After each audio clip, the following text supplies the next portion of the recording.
Happy Monday.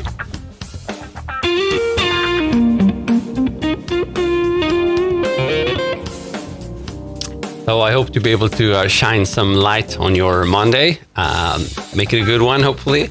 I'm going to be jamming around here in C minor, and I'm using this kind of funky rock track, a little bit blues Sorosino inspired, which is one of my favorite, and it's produced by one of my co-instructors, Javier Avilas, on the GMC site.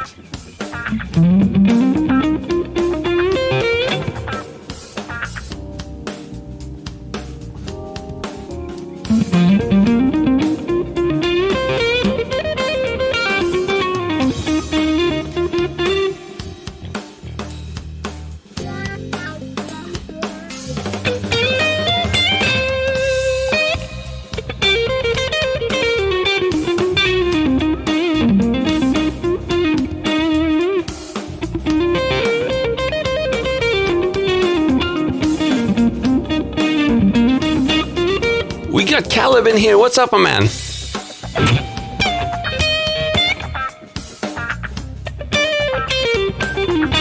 Yes, I see 2 viewers in the stats. You're probably one of them.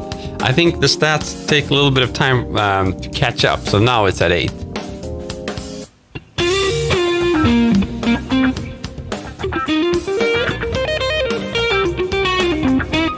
So I started the stream just 3 minutes ago, Caleb. So you're early today. John, what's up, my man? Favorite Nickelback song? This is how you remind me. Oh, that hurt my throat. Maybe that one. Watermelon, what's up?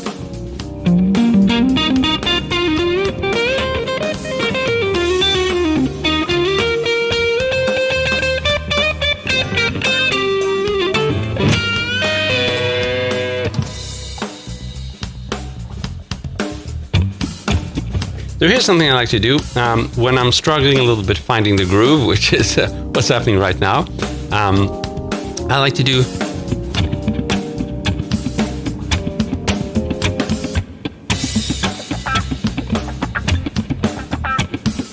so I like to kind of lock in with the groove a little bit with my right hand, and this is not very difficult, right? All you have to do is lightly touch your strings to mute them, and then you can just start by hitting really slowly.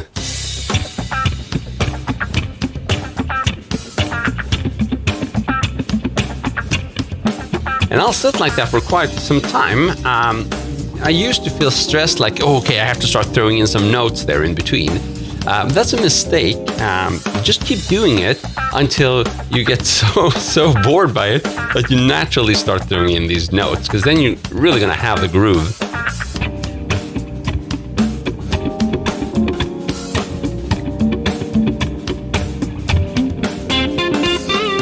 Wrong key. That's what I told you. You shouldn't rush things. So first, last, I'm in Stockholm, Sweden.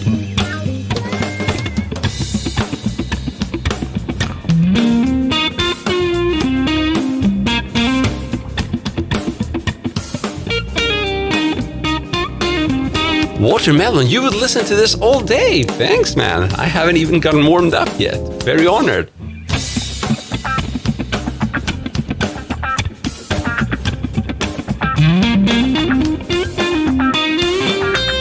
So can you hear that the lines are a little bit better connected to the rhythm now?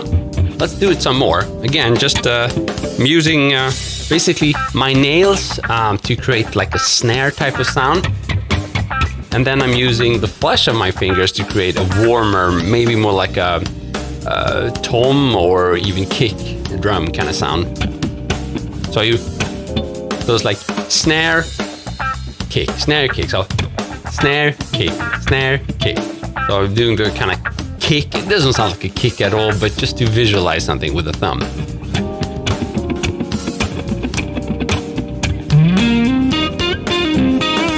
Pentatonic hardcore, we can look at some hybrid picking licks for sure. Okay, so I'm trying to get into the groove there, and you can just join me if you have a guitar. I'm in C minor, but again, I'm just doing percussive stuff now to get into the groove.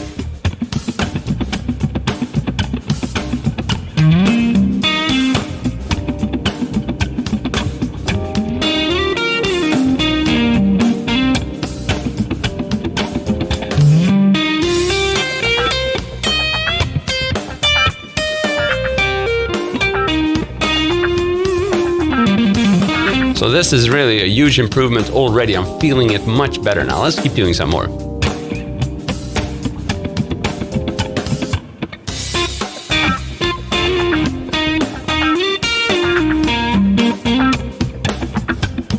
Thank you, Matrishka.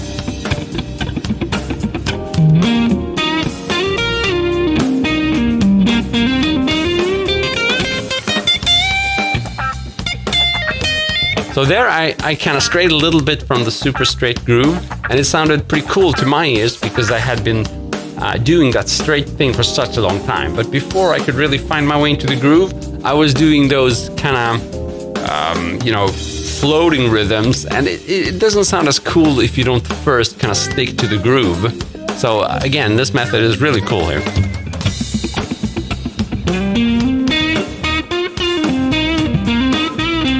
I'm going to show you exactly how it's done so you can try it out. Just got to get a little bit more warmed up.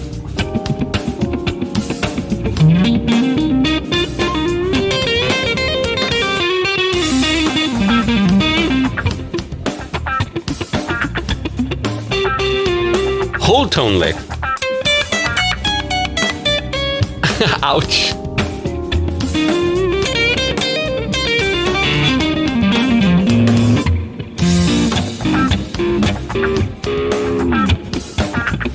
Well, let's see if I can keep the groove going and then throw in some more like chord melody stuff. That's gonna be hard.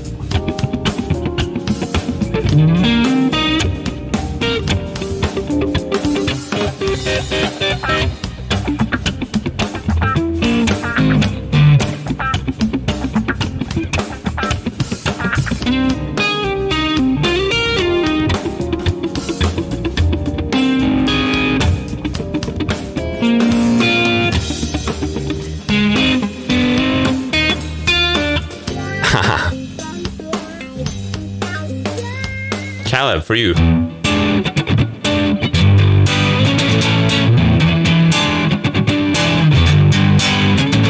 Purple haze!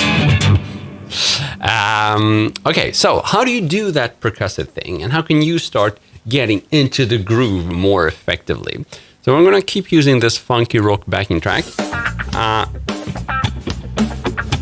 And by the way, this one is free, this backing track. So if you want to practice it, I'm going to give you the link, and you just have to click the part one part, and you're going to get this this backing track for free on the GMC site. You don't have to register or anything like that, just so you can get practicing this.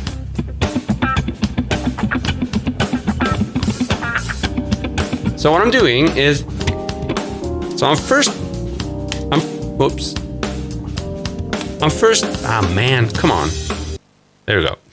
I'm first hitting the strings with my nails, right? So this is the part.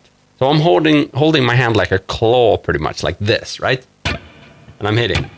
And then I use those same fingers to pluck the strings. But again, I'm dampening the strings, right? So I'm doing one more time, hit them with the nails, and then I'm plucking them with my fingers. So what that does, it first gives me that bright kind of snare-ish sound.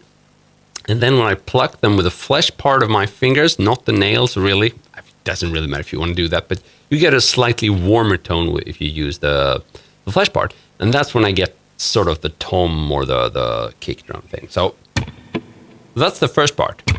You got to be able to do that. And then you get, and then I do a thumb stroke there. So that's for you crazy guitars. So I get, and the thumb then with the thumb. And then the thumb I use on the A string now. That's a little bit up to you. Sometimes I'll move it around to another set of string if I want to target maybe some like chords on the top strings. I'll do it on the top strings instead. It sounds a little bit different. We can do it on the bottom strings. It sounds top strings, bottom string. Okay. So, and then finally we do one more pluck with all the fingers. So we have 1, 2, 3, 4. 1, 2, 3, 4. That's it. Okay. So nails, pluck, thumb, pluck. That's it. And that's how you get that 16th note thing. Easy BCLS. I'm from Stockholm, Sweden. Where are you from, man? Okay, so let's try it.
Melvin, I stream every day these days, but not the same time. Around this time, give or take an hour. So, but that's the thing. If I can keep them spontaneous, that it makes it easier for me to do them. Otherwise, if I have to stick to a specific time, it gets a little bit too much of an intrusion into my daily life. So I won't be able to do them as often. So I figured this would be the best setup to try things out. But I've actually invested in new streaming equipment. That's why you're getting better video quality and even audio quality, because now I can kind of directly feed you with the audio. So my intention is to do many more of these and just keep on doing them. And especially since you guys are so supportive of me. So that's been a really motivational boost to see you guys tune in and like what I'm doing. Okay, so thank you. I play so good. Thanks, man.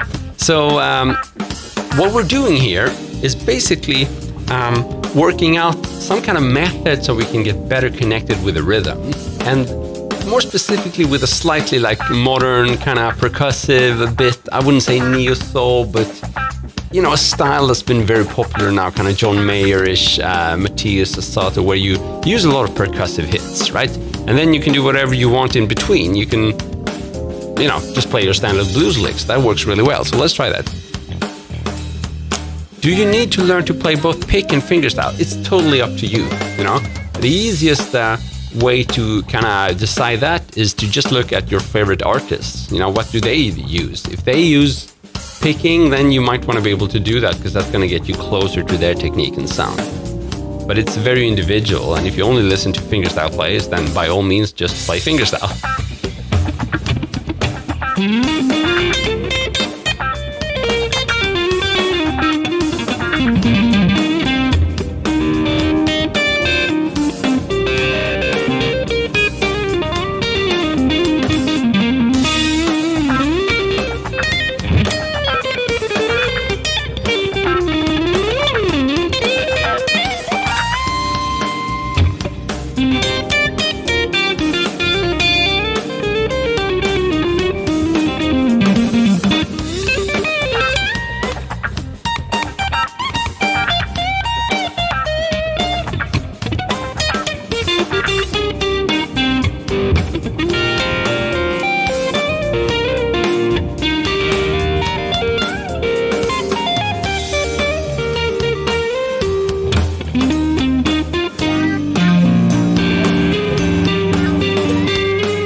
Thank you for the kind words. So I've been playing for around 30 years, and my focus for the last 10 or 15 years has been improvisation.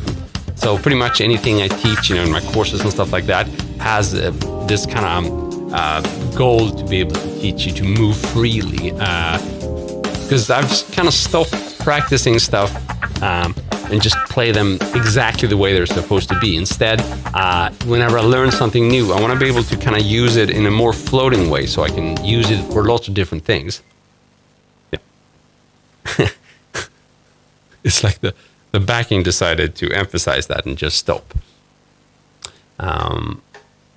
So, Michael, I don't know any Django Reinhardt, but if you want to get into that, then you should find yourself a typical Django-style backing and start playing some jazz licks, like bebop licks, but with a different kind of rhythmic feel, right?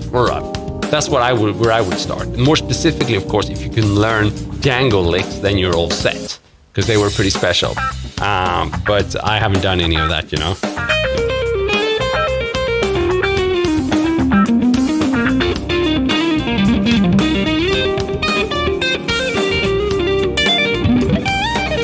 I try to play a little bit of jazz, but for me, jazz is just improvised, right? So in the sense, if you interpret jazz as improvised music, then I can play jazz. If you interpret jazz as playing bebop licks or Django Reinhardt licks, then I can't do that.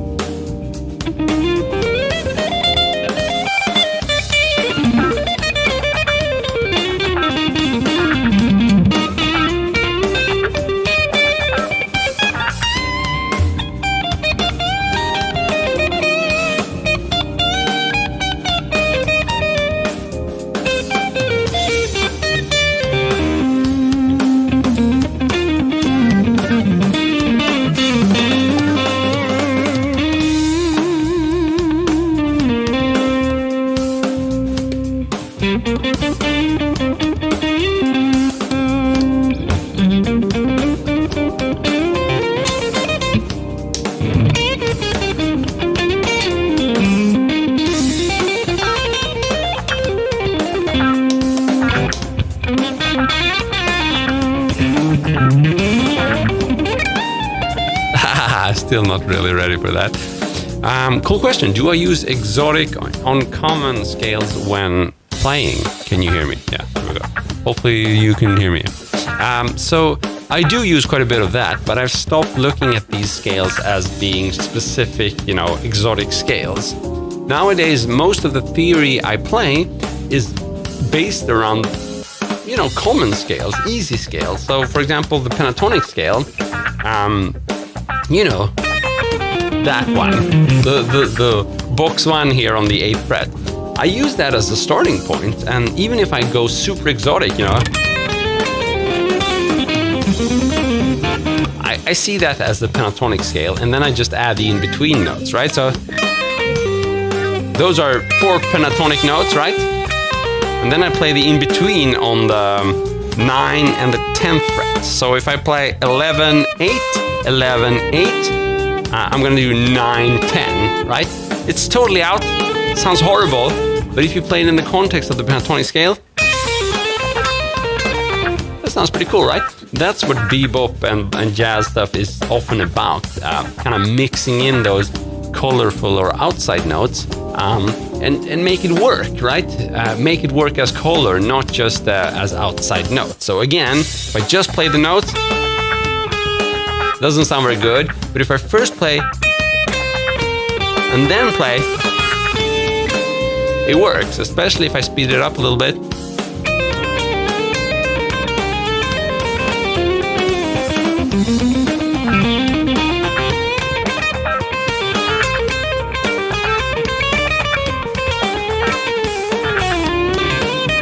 And there I've pretty much played all the 12 notes we have on the guitar and somewhat fitted into this kind of funky pentatonic feel.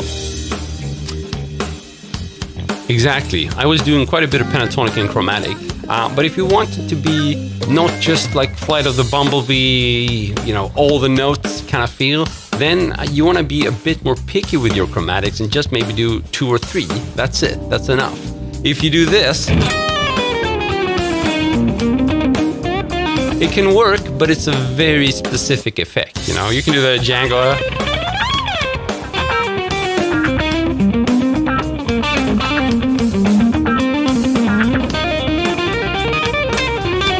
So this guitar is a vintage Icon V6. It's not a Fender Strat. It's an S-style guitar, but it's cool because I totally pimped it.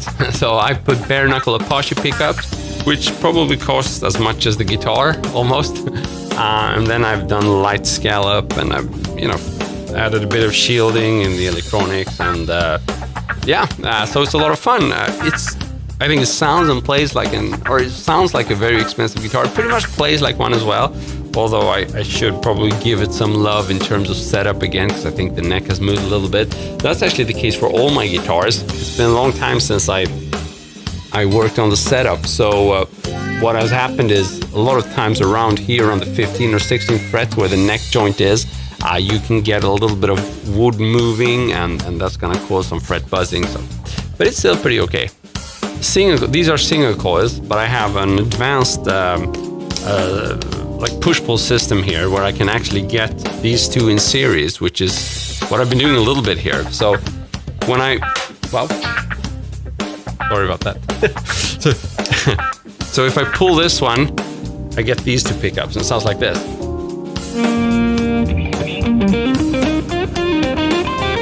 If I push it, it's single coil. Humbucker-ish, humbucker-ish, right? Single coil. Humbucker-ish. Single coil. Humbucker-ish. So it makes a little difference. So I have these options here, but it's true single coils, not noiseless or anything like that.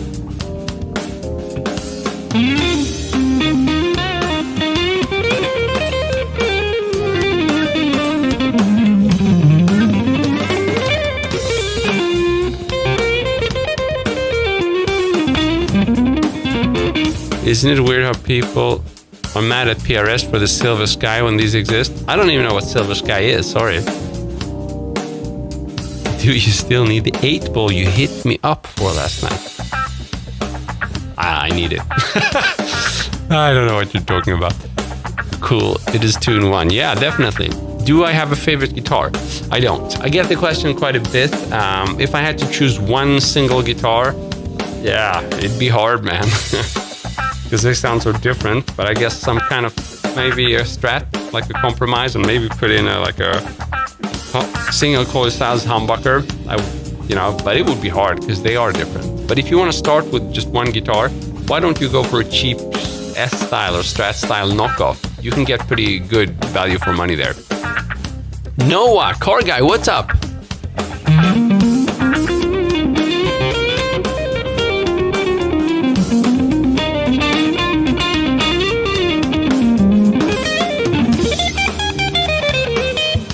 Okay, so let's try some more what we started out with, doing that percussive thing and trying to find the groove.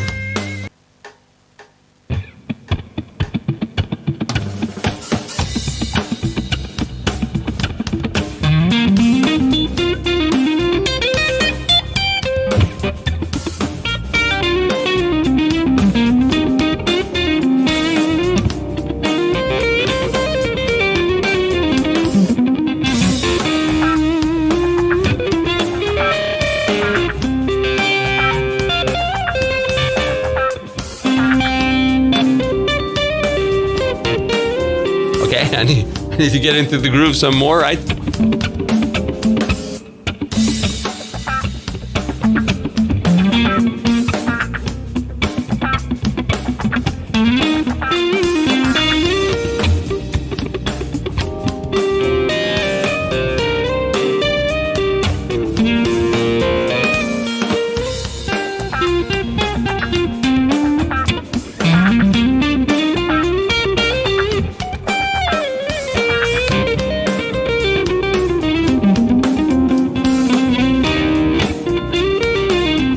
Give me C major. It won't work here, but you can get the C major shape.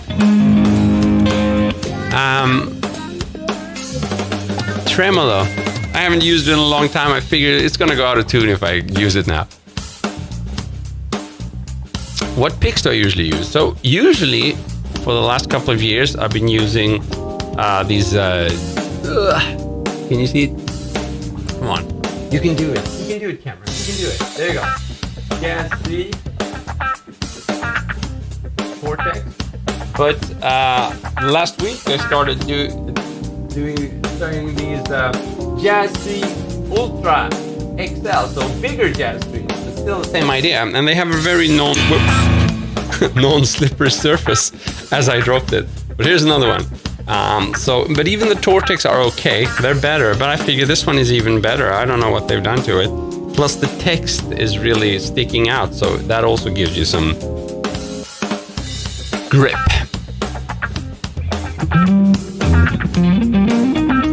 I have no idea what Hey Barbara is, sorry man.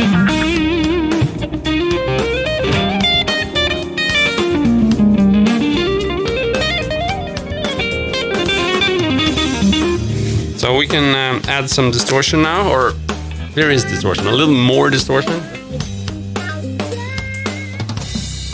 Let's see if this works. Ooh, yeah.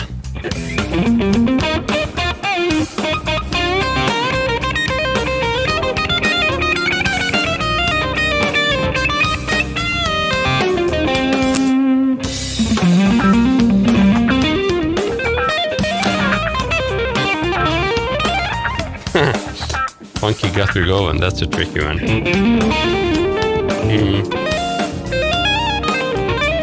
I can't do that.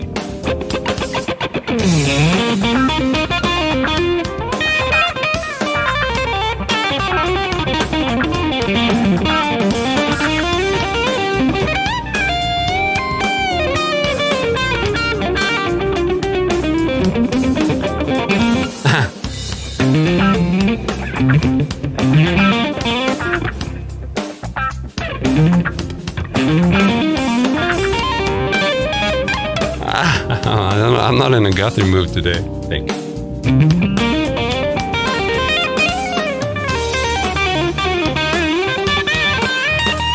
I don't know.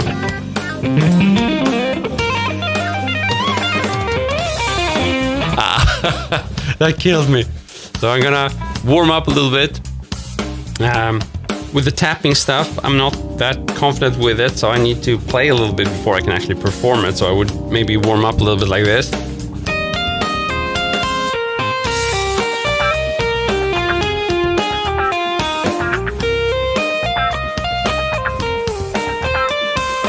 So I'm just coming up with variations slowly now, and usually I'll sit like that for 5 minutes. That's gonna bore you out, so I'll do it a little bit shorter here and then see if we can get some speed going.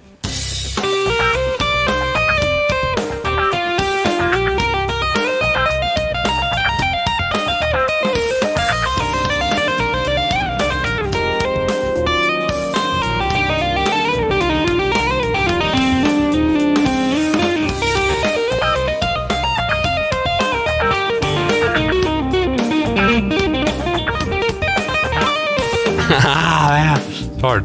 Okay, so you want me to do some fusion stuff? Yeah.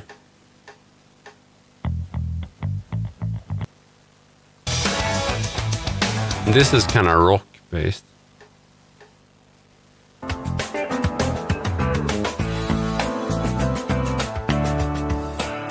Let's try this instead. A minor. We can do the same kind of rhythmic approach to kind of finding the groove here. Let's do a little bit of that. So I practice an average maybe 1 or 2 hours per day these days, I would say.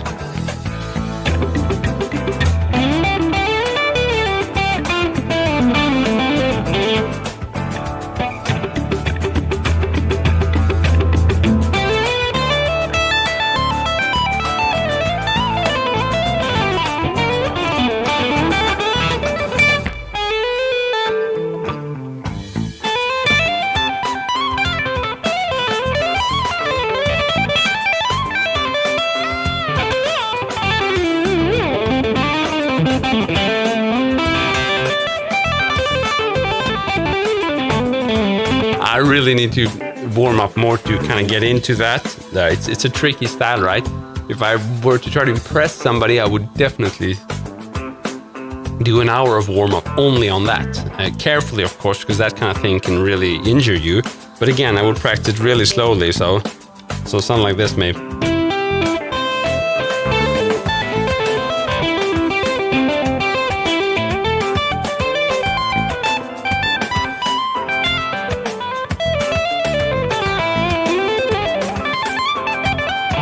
And that's going to help me kind of get a better flow, right? Right now I come from doing the percussive thing, which is really what I intended to cover, so more of a bluesy approach.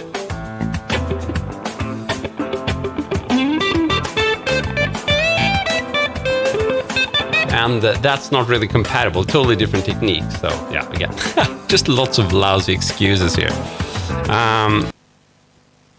You're Greg Howe, thanks man. How can we improve solos? Are you mixing pentatonic and major? Ooh, lots of cool questions here. It's not a Fender Strat. It's a vintage Icon V6 guitar.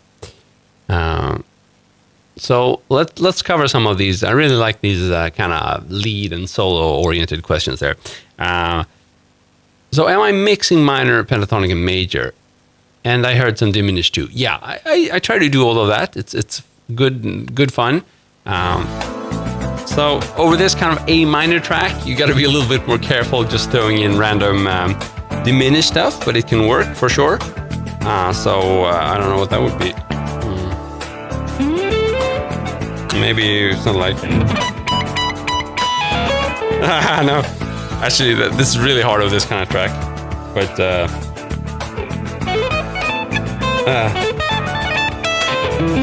I don't know, maybe something more like a...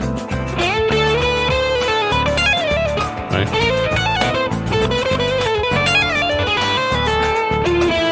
That works, right? That's nice.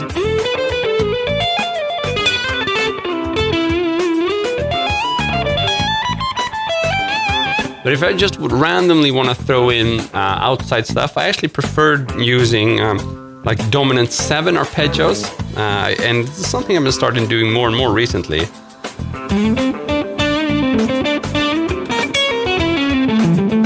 That sounds really jazzy to my ears. So I'm using a dominant 7 arpeggio shape. So, if you learned like 4-note arpeggios, you might have seen one of those shapes. You can just Google for dominant 7 arpeggio. But the thing is, to make that work, you gotta kind of play it outside, or to make it sound jazz, what I'm doing is play it outside and then kind of fast resolving back to A minor. So if you start in A minor,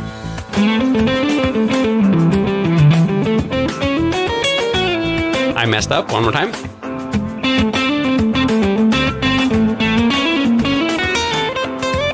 A little bit better, let's try one more time. That sounds like that, right?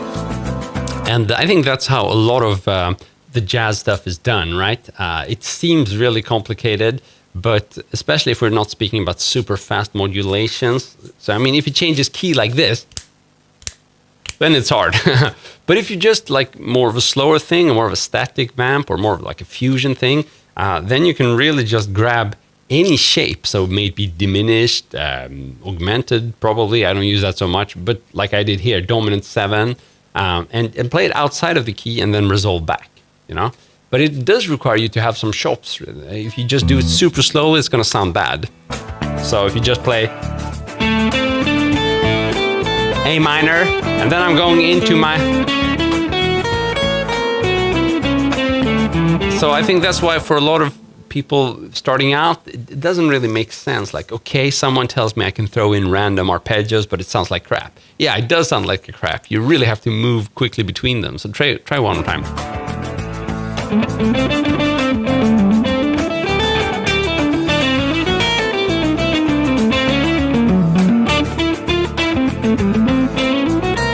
Now you can hear I was doing it there, but kind of just briefly, just throwing in a little bit of color. Cool. Yeah, you're gonna have to be careful with how you throw it in, right? So if you do... That sounds horrible, right? So you have to do...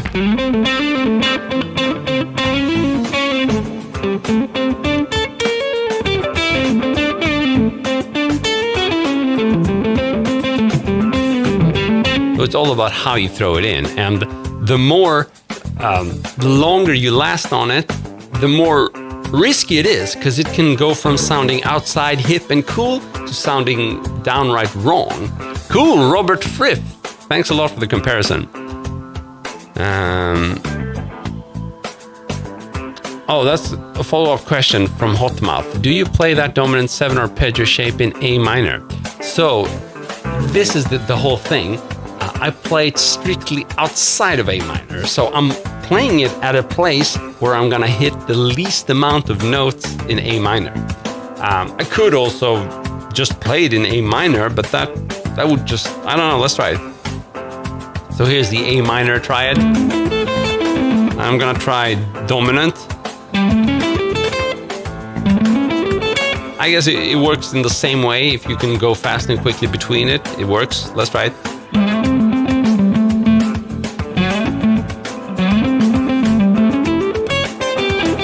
Yeah, so you can do it in A as well, but I didn't do it in A. I just chose something random. So I did it in, what's that? F sharp. I did it in F sharp. So I'm in the key of A minor and I threw in F sharp dominant 7 just to be outside. But I can do it in something else as well. I can do it in E flat. So although I'm in A minor, I'm still playing the E flat dominant. It's totally outside. Let's try it.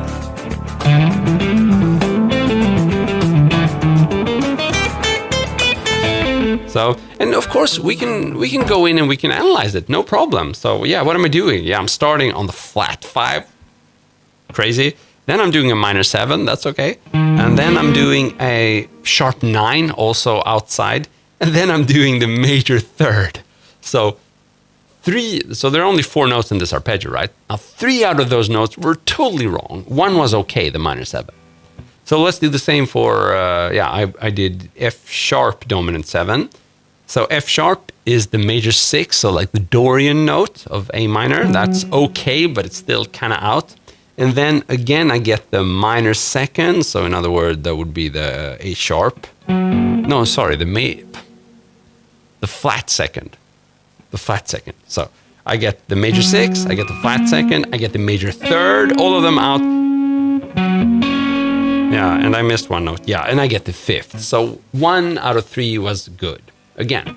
So I'm not overcomplicating things here. I'm not thinking about that. I'm just fitting one single shape where it's the least likely to work in A minor. And then I try to go from like A minor pentatonic to that non-working shape and then back to it. So let's see. Are you guys following me? Mowing, what's good, my man? What's up, my man? So, Hotel California, sorry, don't know it. So that's the approach. Let's try it some more in action so you can see how it sounds.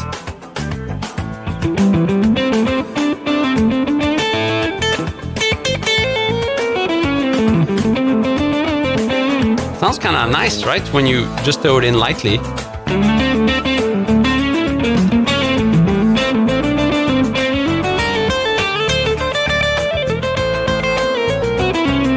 That was borderline.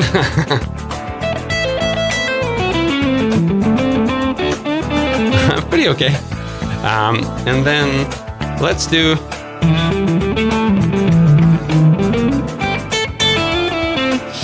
How do you apply cage to this? That's an interesting one. I probably would never use the cage method to kind of break this down. It doesn't really make sense. You know, cage is all about visualizing some chord shapes to understand like the major and the minor scale. Whereas this is more, I would rather, if you want to get into this, I would rather advise you to learn at least 1 or 2 shapes from the dominant 7 arpeggio. And the good thing is, like I'm saying here, you don't have to understand anything more. You just have to know 1 or 2 shapes from the dominant 7 arpeggio.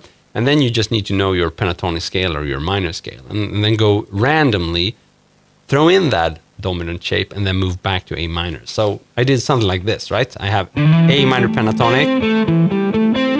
And then I slid up to this dominant 7 shape, and then I went back to A minor. I could have... I did a pretty long one there. I can do a shorter one. Back to A minor. You don't even have to learn the dominant 7 shape. Play any symmetrical shape or something that's just outside, you know. We can do it much easier. Just do... That's the easiest one. Just play the pentatonic box 1 position higher up. So if you can play the pentatonic scale, then let's do it a half step up. You know, that's the same idea. You know, it doesn't have to be fancy at all. So here we have the correct A minor pentatonic box. The incorrect one. The backing track just died when I tried to.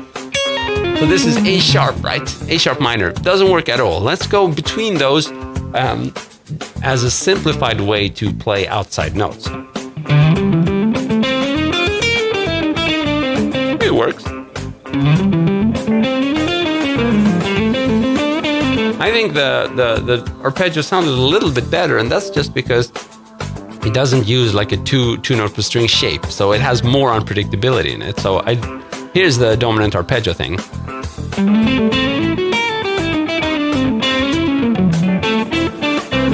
So, and here's the pentatonic thing. That's pretty nice. Let's try it one more time. One more time. I have to do it better. You know, it's too obvious there. It's just like, ugh, sounds out. That's better. So I did. And then back.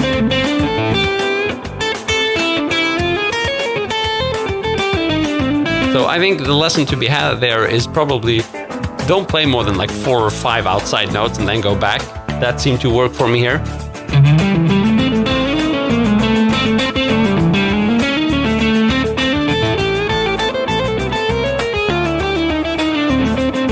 Why not? I don't know.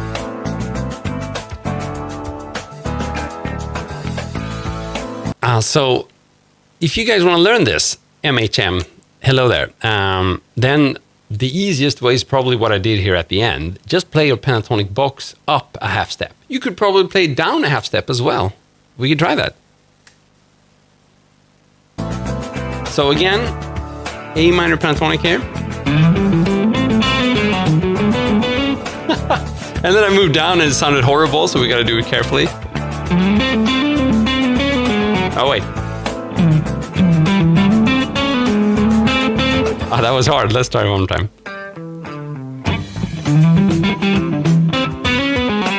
One more time. That was hard. That's better.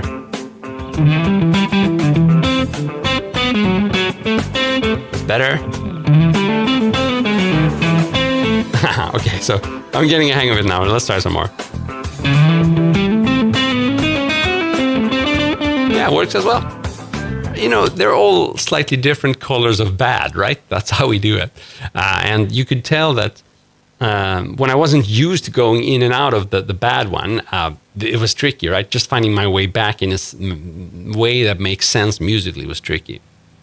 But I definitely think this is something you can apply. Even if you don't know a lot of theory, you just have to know the pentatonic scale. But as you could tell there, I had to be careful and just lightly touch upon those bad notes and then get back to the good ones. So the dominant 7 arpeggio, you can find the dominant 7 arpeggio within a major scale for sure, on the 5th scale degree. I don't think that's a very helpful way to look at it for what we're doing now. All you need to do is learn a dominant arpeggio shape, just any of them, and just squeeze them in, like go in and out of them, like I did here. So yeah, I can show you one. So yeah, let's do the one in F sharp, because that's what I used. So if you start on the 9th fret, that would be your kind of root note in F sharp. So 9th fret A string, and then we have the 8th fret D string, and then we have the 6th fret G string, and then finally we have the 9th fret G string. So we get, and then we're going to repeat those 4 notes. So we get from the start here, 9th fret A string, 8th fret D string, 6th fret G string, 9th fret G string, and then we get a 7th fret B string, and we get 6th fret high E string, and finally the 9th fret high E string. So we get, I mean, that's it. That's the dominant shape, and you can use it whatever you want. I played in A minor, so I did it. I went back to A, right? So, and here I went into that dominant arpeggio via the G string, which means I didn't start it the way I showed you from here. Instead, I started from here. From the 6th fret G string is where I started it. Right?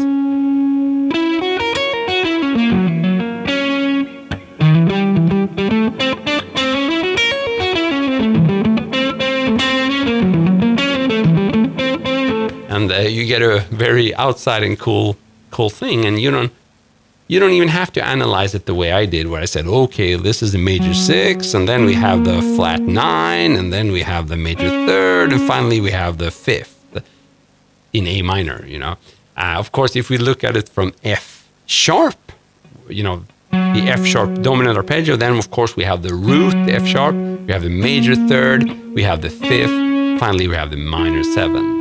That's what a dominant arpeggio is. But again, we don't care about any of that. We just look at it as, outside notes. It's a cool shape to play outside with. So let's try it over a backing.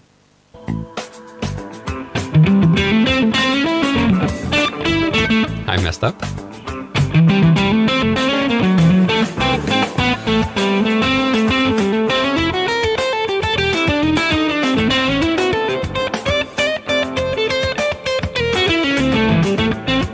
I don't know. I guess that's a very jazzy approach. The reason it took me such a long time to do this is because it's always analyzed in scale degrees, and it makes it really boring, I think. It's like, okay, so even though the dominant arpeggio only has the root, the major third, and the blah blah, when we superimpose it in A minor, we get the flat 9, that kind of thing. It's just overly complicated. It's so much easier to just learn the shape and try squeezing it in over a backing track. That's the musical way to do it. And I've always been very practical in, the way I've approached these things.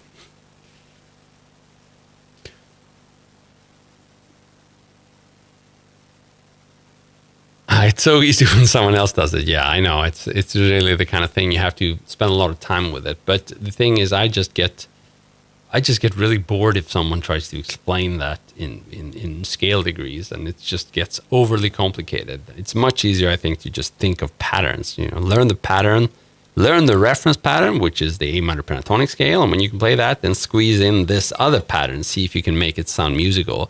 And the way to do that is, again, to lightly touch.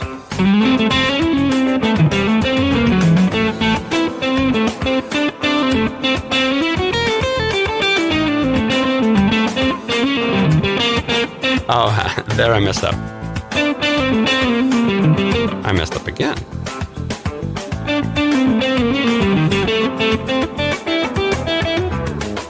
I guess also the downbeat is really important as well. So basically you have these are kind of the important beats. You want to show that you get back on a good note on the downbeats. So if you do like that kind of thing, throw it in. It's also kind of important to be back on a strong note in time. You don't want to land on and rest on a bad note. So something like this. This sounds just really bad, right?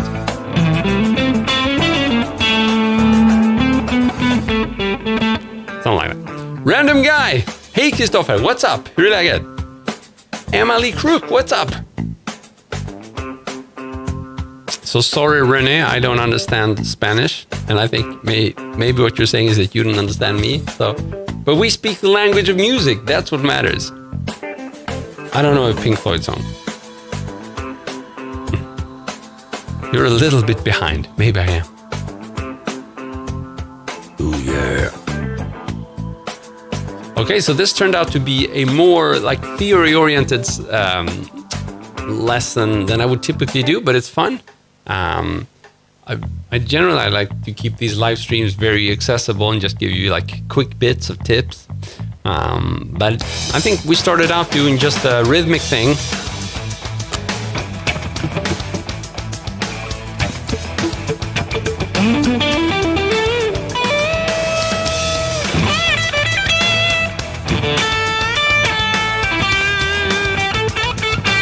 Just learned that now. Awesome.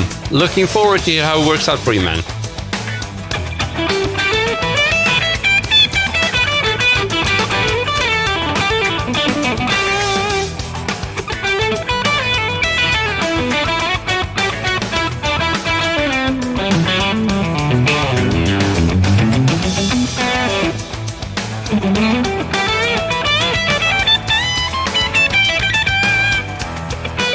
So the rhythmic thing we did with this.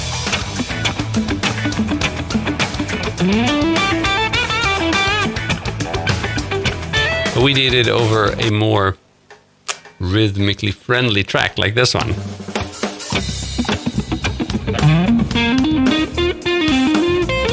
And then we kind of got into the jazz fusion side of things, and we did.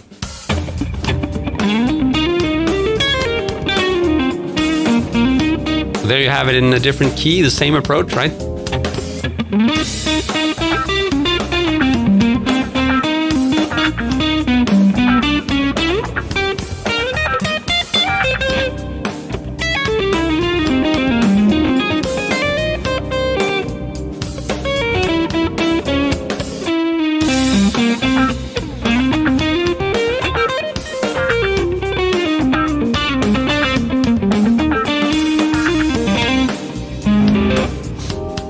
Random guy. It's totally individual what guitar you prefer. But if you're choosing from Fender Strat, Schecter or however you pronounce that, or PRS. I would, if I didn't have any guitar, I would start with the Strat, and maybe the Hellraiser I would go for afterwards, just to have a really cool metal guitar, and probably the PRS afterwards. Maybe that could be a flexible compromise between both. I don't have a PRS yet. I'd like to have one at some point. Exactly, Melvin. That's a good advice. You should try them, play them, and also which one feels best, from a aesthetics point of view, because that matters more than you might think, right? If it looks cool, you want to pick it up often. That can also help you play and practice more. So all of that matters. Oh, you already have 2 Strats. So I really can't help you out then. Then you know what you're talking about. Just get one that doesn't match what you already have. Sound-wise, feel-wise, or looks-wise, if that's impossible, if that's important.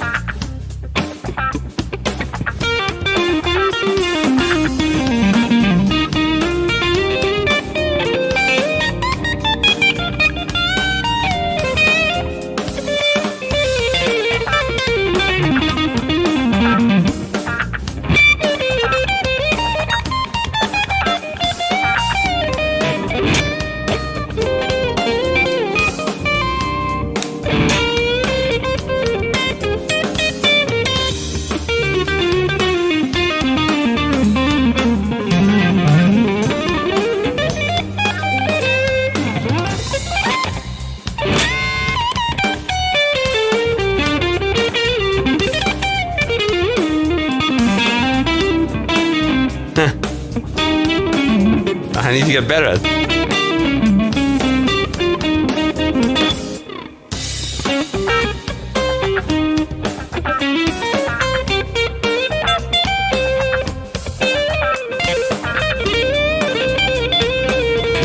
No, this is not the Tom Morello signature guitar. This is Vintage Icon V6. I don't have any Tom Morello signature guitars. Oh, you went to a music store and tried many guitars and picked these 3 as your final options. I mean, it's totally individual. What do you want to achieve with a new guitar? You want it to give you new metal sounds, and maybe the Hellraiser, That's a priority. Prioritizing, only you can do that. It's extremely hard to give you advice there. When I buy new guitars, I just try to find something that's as different as possible from what I already had. But few people think like that. Most people are looking for other things, I've noticed. But I'm happy if I find a guitar that feels completely difficult to play, but it sounds awesome. Then I'm pretty sure that when I learn to play that, it's going to give me new entrance points. It's going to give me resistance, but it's also going to give me new inspiration. But I think only 0.1% of people think like that when they buy guitars. They're looking for something that plays easily and sounds good, obviously, but the feel should be perfect in the guitar store. I don't mind if it shouldn't feel like really unplayable. I mean, the notes should come, but if it feels really different than what I'm used to and I'm not able to play my usual stuff, then it's good. But I don't want it to, feel really bad, like I'm not gonna ever be able to do it. Just different, right?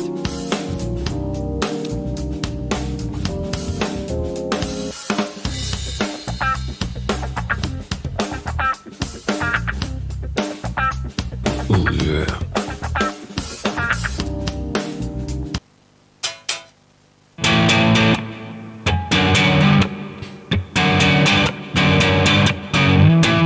An out of tune Highway to Hell. That's for you.